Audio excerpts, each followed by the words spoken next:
Sounds well, and we have no crazy feedback, and you guys are not blinded by the wonderful sun. We are running an ND filter. Let's get this thing shared out real quick. I'm going to do a live stream and cover the 3 primary keynotes that were this morning out at CES 2022 when we talk Intel, nVidia, and AMD. Make sure you guys on the web know that we are live. Going live at CES 2022.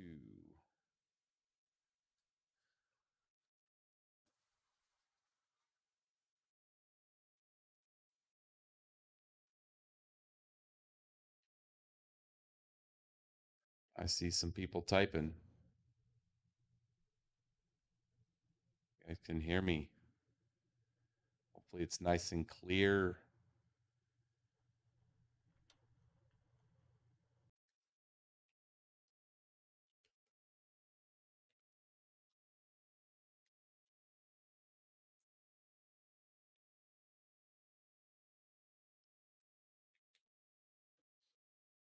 What's up, Richard Porter? How's it going? Setting in the base camp here in Las Vegas. We're in the Alara, and we are on the corner. If you guys can see me, you can see it's gonna get a little bright here. Got New York, and MGM behind me, and then down a little further is Mandalay Bay and Luxor. The sun is blowing out a little bit of the view, but we'll make it work. So I'm going to go over. There was 3 keynotes this morning. They were all virtual, so it's great to travel all the way to Las Vegas and then get to watch it with you guys, essentially in our hotel room. So we weren't able to actually go and see any of this content yet. The show floor opens tomorrow. So we're going to go and we'll be there first thing in the morning to go and see if we can get our hands on any of this new tech that was displayed today out at CES. Dell, I believe, is still going to be here, which they'll have a couple of the laptops, and we'll cover. We're going to fire up. We made a little montage of the 3 keynotes today that we'll fire up here once we get a few people on here. They say audio is horrible on YouTube. You can hear me clearly. Maybe that's you, Chris. How's the audio going everywhere else?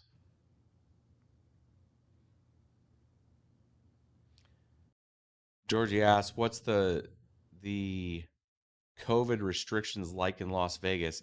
So, I mean, you can pretty much walk without a mask everywhere, but they do have signs everywhere saying that they recommend it. CES, you had to have a COVID shot to be able to get in. So, you did have to sign up with the clear access, and then that gets you into the actual event itself. So you do have to have a shot to get into COVID. Everybody says that this audio sounds good, so that is great. Unfortunately, Chris sounds like he was having an issue himself, so we'll continue to move on here.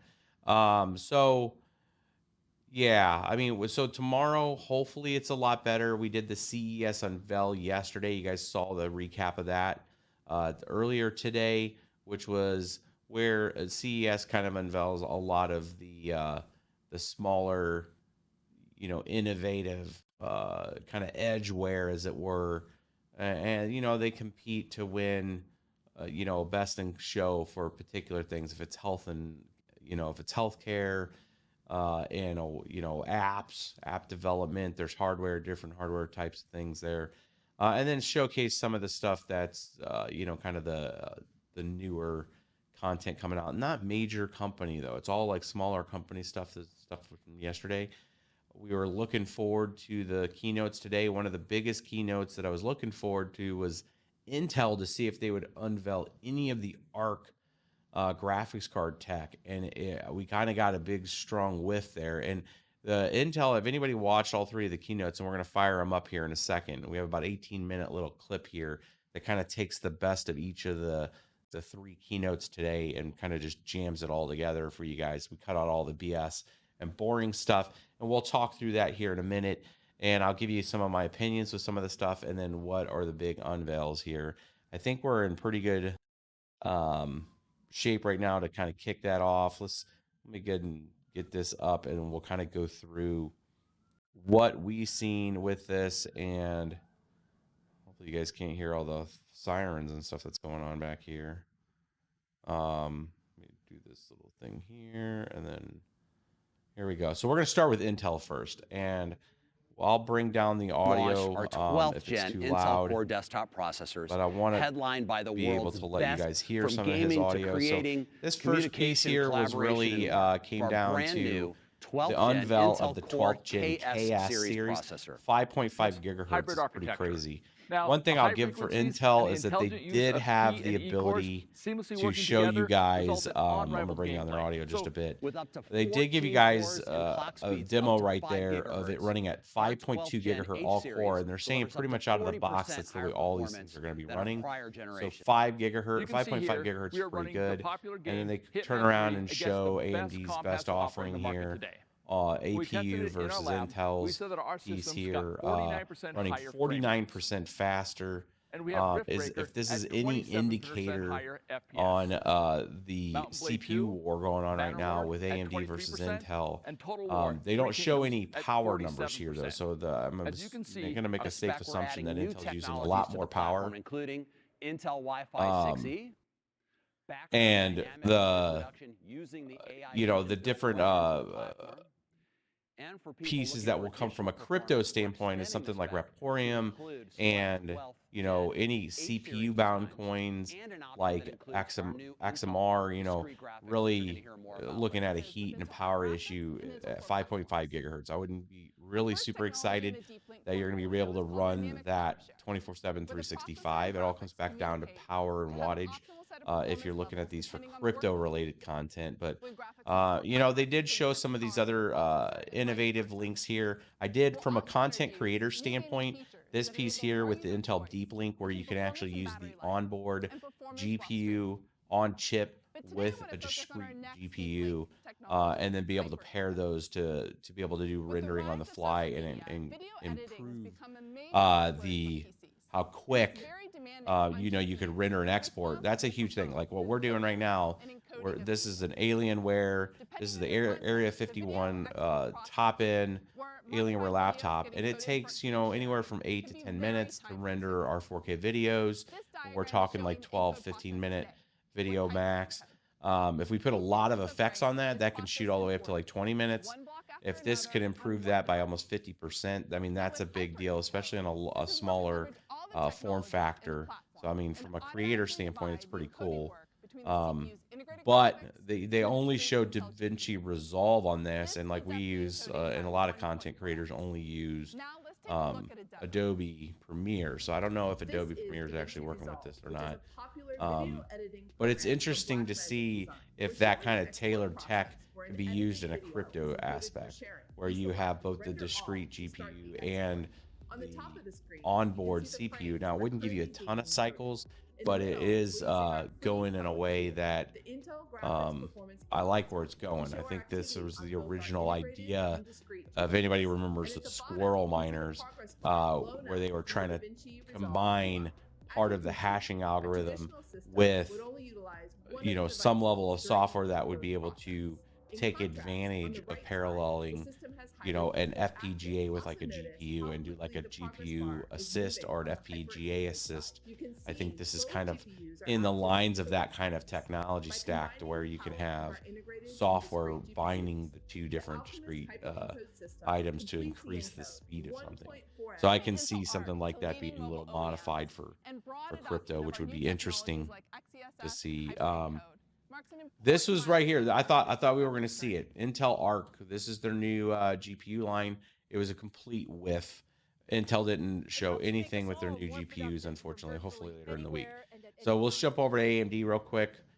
I mean, the real big piece here is AMD showing their market share. I mean, nobody really cares. Um, I mean, it's great for AMD. It's great for the investors. It's great for people that are the board folks. But what we want to see is stuff like this. Zen 3 Plus. Again, this isn't Zen 4.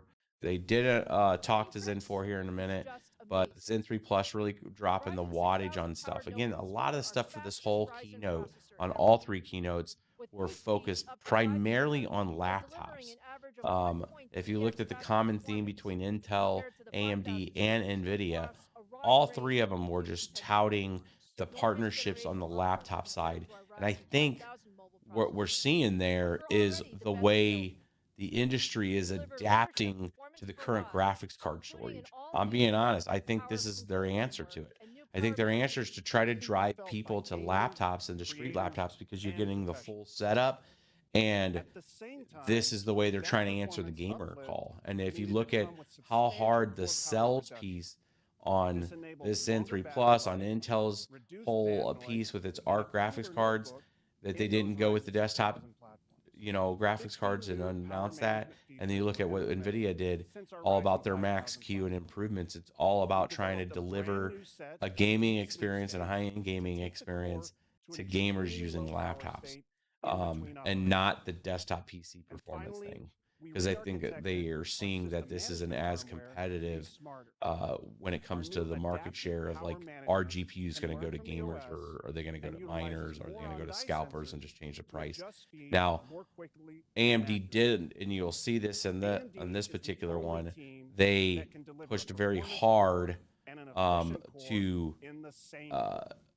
show a 1080 performance, which is very interesting too. And I know anybody that follows gaming and any of that kind of series of stuff when it comes to the gaming aspects, 1080p gaming is still the top gaming. Most people don't have 4K monitors.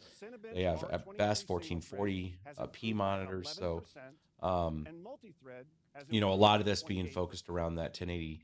And, of course, they unveiled the Ryzen 6000 series here, and they're showing, productivity, speed differences compared to some of the AMD or the Intel offerings right there. But again, I think this is some of the older Intel stuff. This isn't the new 12900KS, because it looked like 12900KS exceeded this a bit. But the only, for folks that are trying to wonder, like, were there any other graphics cards? AMD did announce, and it's coming up here, the 6500 XT at $199 price point. Looking at the specifications of that, you're probably looking at about a 30 mega hash card, maybe 32, right there, around or just above, the 5700. At $199, it's right there in the right price point. That would have been competing with like the 50, the 570, 580 GPUs. We'll try to get one. Look like January 19th is the release time on that. But it's really aiming for that kind of entry level tier gaming graphics card. I don't know how much of the miners, if this 6500 XT actually has like one single 6-pin or no 6-pin, that would be very interesting from a build design. Yeah, here it is right here. They didn't show any kind of overview on the backside of it or anything to see if there was actually a PCIe. Anybody that's done very like kind of entry level graphics card builds, we did a 1050 Ti build a while back that was powered completely off the riser. It gives you a very interesting build dynamic there where you don't have to have a lot of 6-pin, PCIes. So I'm interested to see if this offering actually has that. This was another piece I liked, this privacy view piece, especially on the laptop stuff, and looking using the Tobii eye tracker that comes with some of these laptops, being able to obfuscate some of your screen based on where your eyes are at. And then the crypto side, that's a pretty interesting piece, especially with a lot of people using laptops and stuff.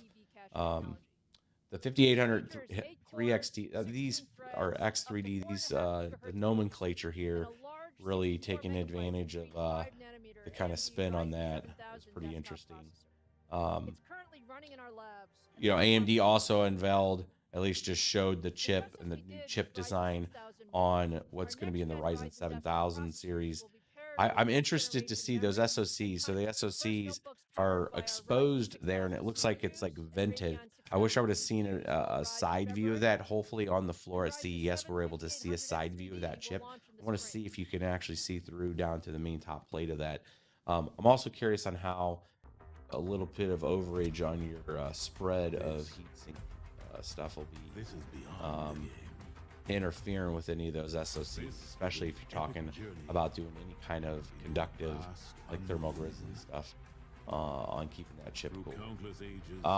nVidia, I don't know what was up with this presentation, and I there was the internet practically broke on this presentation because it's extremely game heavy. They were talking nothing but partnerships. I mean, they even try to sell a cell phone plan on this presentation with AT&T and doing the remote gaming. I don't know how much the cloud gaming aspect has been. I mean, they did sell some of it in here, and I've never tried it. It makes me curious to try the cloud gaming. I don't know if anybody in the audience has tried any of the cloud gaming side, but you know, this concept where you can just pay for subscription service and have all your game rendering done on cloud and have a a fluid experience. I'm curious on actually how its performance is. I've never really seen a cross comparison to see versus a local discrete thing, but you know, nVidia went very heavy on that kind of layout and design, and then there it is selling the cell phone plan, and then this guy, I don't know, I don't know if this guy actually works for nVidia or is just a pitch guy, but his nomenclature use was very interesting when it was kind of off brand on some of the way he was saying like some of the graphics cards, and he kept calling the TI versions Ti, and you've probably seen that if you've been following any of the content. I mean, I about lost myself when I was seeing and he kept saying 3070 Ti, 3060, not Ti. I can't even say it. Kept using the word Ti, so I don't know what was up with that, but they show a lot of these like RTX on off aspects, and then a real emphasis on the speed of monitor. And I don't know, it's just like their focus on this, it was not addressing anything to do with GPU shortages, didn't address anything with any kind of innovation on RTX 3000 series, short of at the very end of this, as you'll see when they talk to the 3090 Ti. And it was kind of like, hey bro, 3090 Ti, peace out. And then they ended it, and there was no detail with the 3090 Ti. I was actually surprised that I figured with this guy talking and Jensen not talking, there was no way they were going to unveil a new graphics card, because Jensen always likes to do that piece here. But yeah, I can't imagine like what they were thinking here on unveiling the graphics card the way they did. I mean, you're talking about the flagship, and they barely even give it any kind of service here. They go through and they talk through the optimal esports gaming speed stuff. They go through and they talk about their partnerships. They do nothing with the hardware tech. They show no real gap of what the 3090 Ti versus the 3090 is going to be. They show on the 3050 Ti, the 3050, the RTX 3050 is one of the other ones, the graphics cards that were announced today. The only thing they covered is that it would bring you up to 1080p 60 FPS gaming on most of the major titles. I think they talked to that here now and show the performance there now with the 3050 Ti, and the price point of that being $249. Now that's an interesting card, because based on the specs and specifications, that might be a 42 mega hash GPU for $250, which is going to be there's going to be some competition to be getting that, if that's what the actual hash rates are going to be on the card. RTX 3050 brings the performance and efficiency of the Ampere architecture to more gamers than ever before. Georgie says, Linus Tech Tips says the video cloud gaming. 8 gigabytes of Linus GPU Tech Tips did a thing on the cloud gaming side. $249. I'm gonna have to It will check be that out available worldwide on January just to 27th see. from all of our But yeah, partners. here's the details With on the 75% 3050 of Ti. gamers Or sorry, still the on 3050. GTX This isn't even a GPUs. 3050 This is Ti the yet. They haven't platform even for brought the Ti creators. out yet here.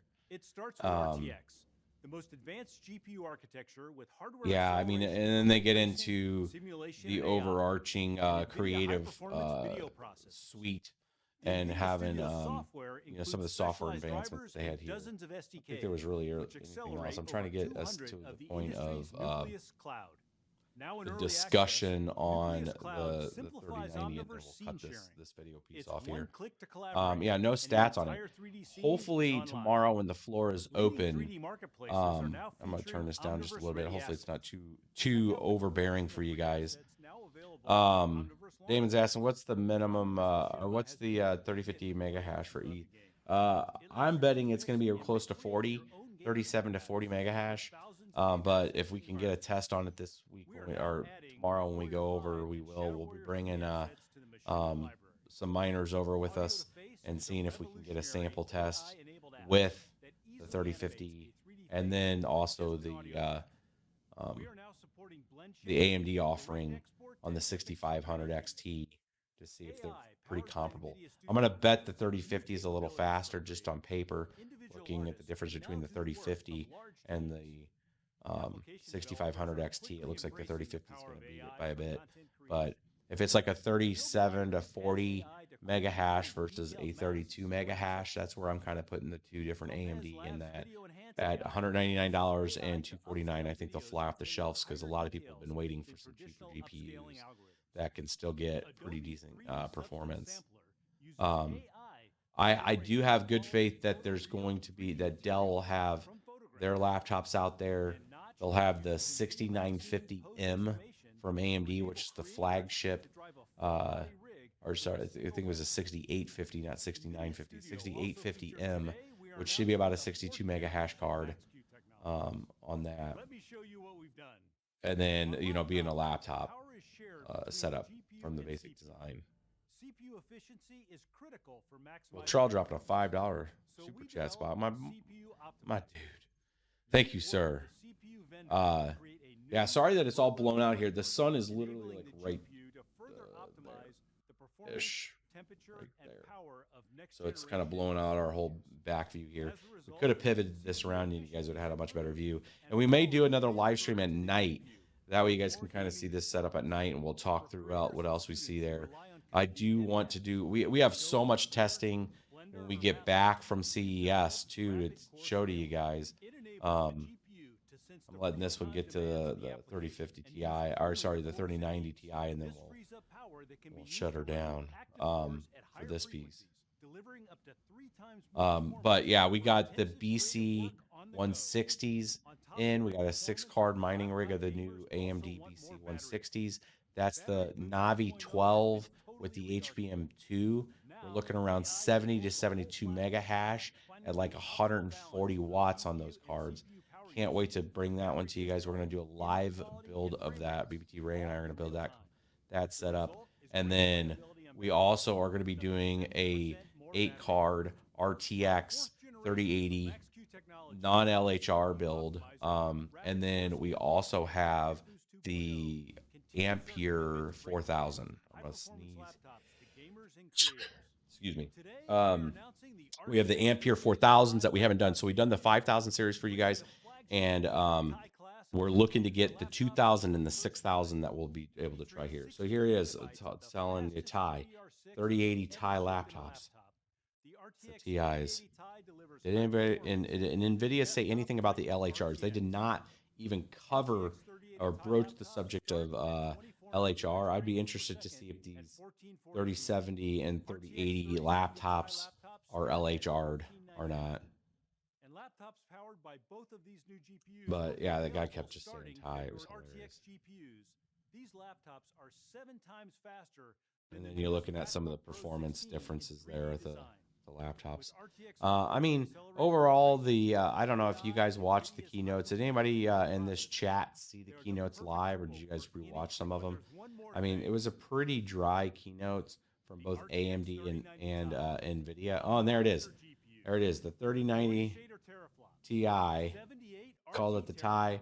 Showed us that. Showed us the 320 branding, tensor and then pretty teraflops, much that was it. 24 gigabytes of They were 21 just gigabit per second G6X didn't memory, really talk the too much fastest about it. ever. Didn't talk performance in any way. RTX 3090 Left Ti. left the framing on the Next, card. AMD GPU. Tune in later this When month. you look at the basic details of the 3890 Ti, we're probably looking at about 126 mega hash, 140 mega hash. But yeah, it's a very interesting approach. Like, you have all of that stuff you just said, and then they use the flagship card they barely talk about. It was such a weird keynote, and very scripted, where the Intel was live and it was a lot more fluid, and it started off very well, and it would have been a banger. They would have totally took the show if they would have unveiled their ARC discrete graphics cards, but it doesn't sound like they're ready. Rabbit mining was hilarious. Blink, blink. Oh yeah, I mean, that poor guy that was talking the nVidia, autonomous driving stuff was very scripted too. Guy wasn't blinking at all. Was just trying to say his piece and get out of there. It's pretty funny.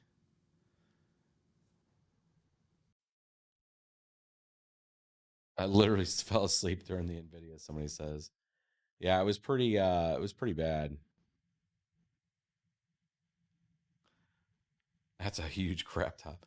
Well, yeah. So this laptop here is the Alienware Area 51. This is the 11th gen Core i9, um, 10 core, 20 thread, 64 gigs of RAM, and this has got a RTX 2080 Super in it.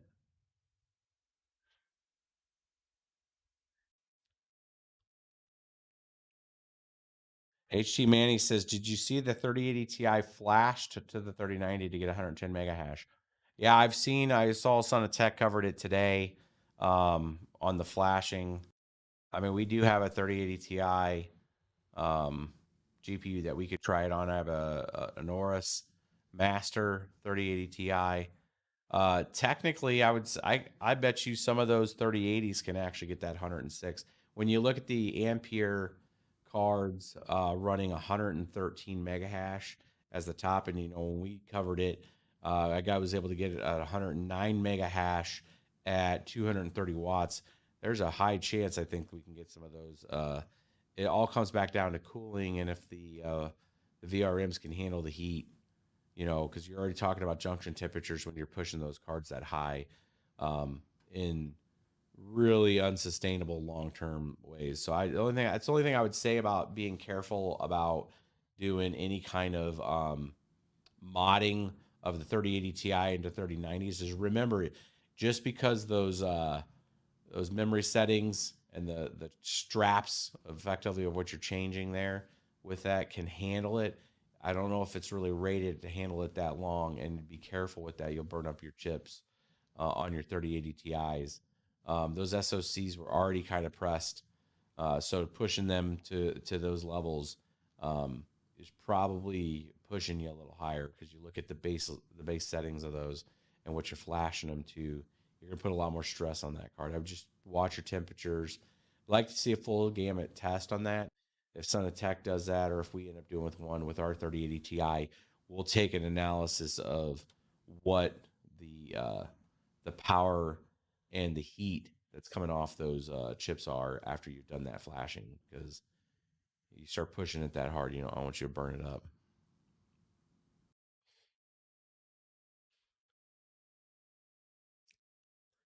Hey, BBT, what crypto would be a good replacement for Ethereum?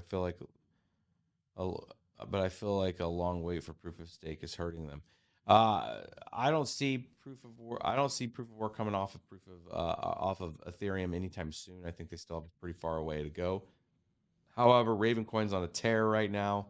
That's halving is in like 7 days, and it's pushing into 13 cents 14 cents. It really, for Ravencoin to take an honest approach at it, though, it needs to be in the dollar range to really be able to take some market share from Ethereum. It's nice that it's 13 cents, but it really needs to, its next level that it really needs to hit over 30 cents after the halving to keep things interesting. It needs to actually hit about 18 cents to keep it profitable where it's been for the past couple months for miners in 7 days. So, short-term target, 18 cents, 20 cents, get us to where profitability after the halving, and it's going to have a short burst of profitability right now. It's going to drop after the halving by half.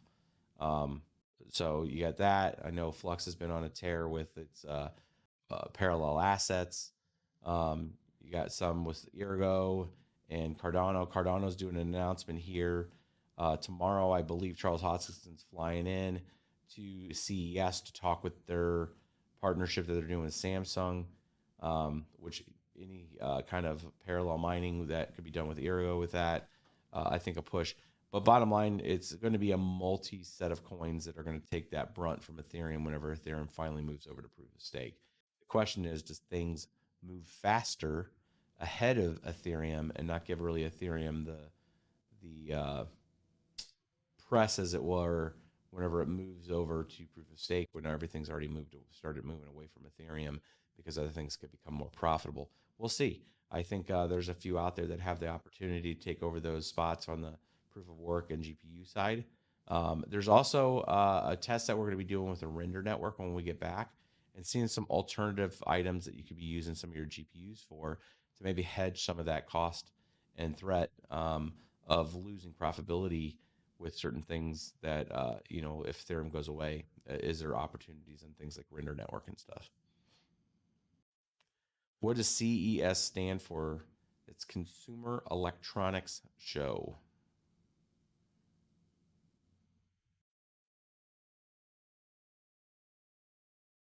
All right, my dudes.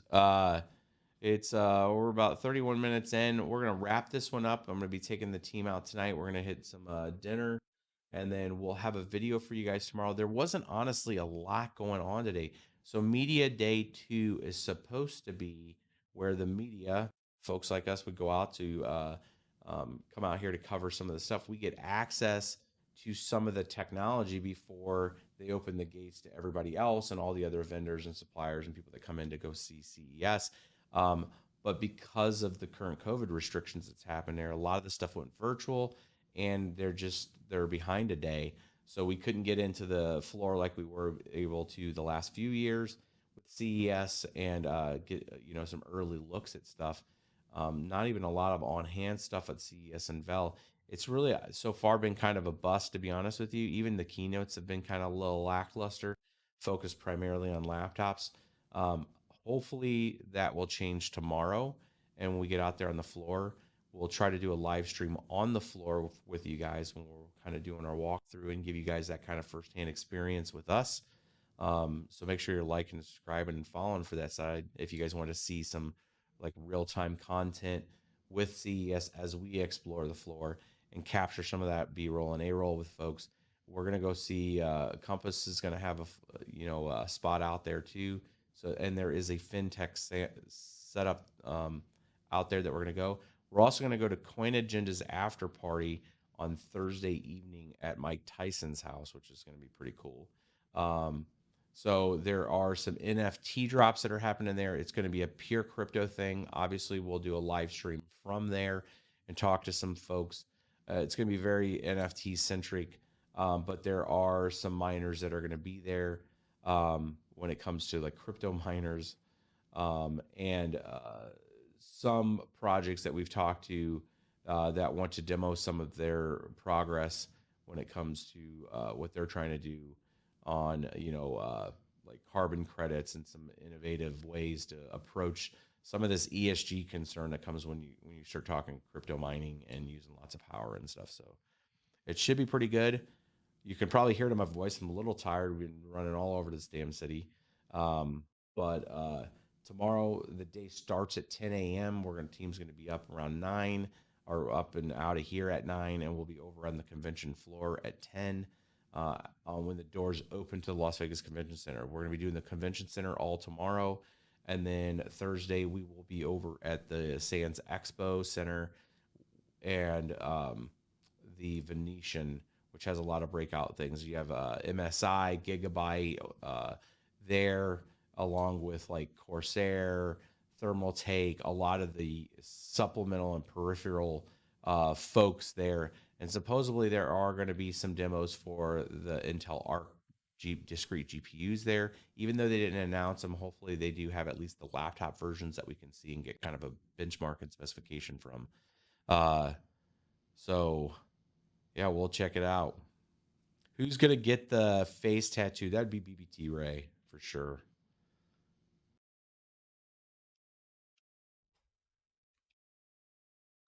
Awesome, my dudes. We're gonna wrap this one up.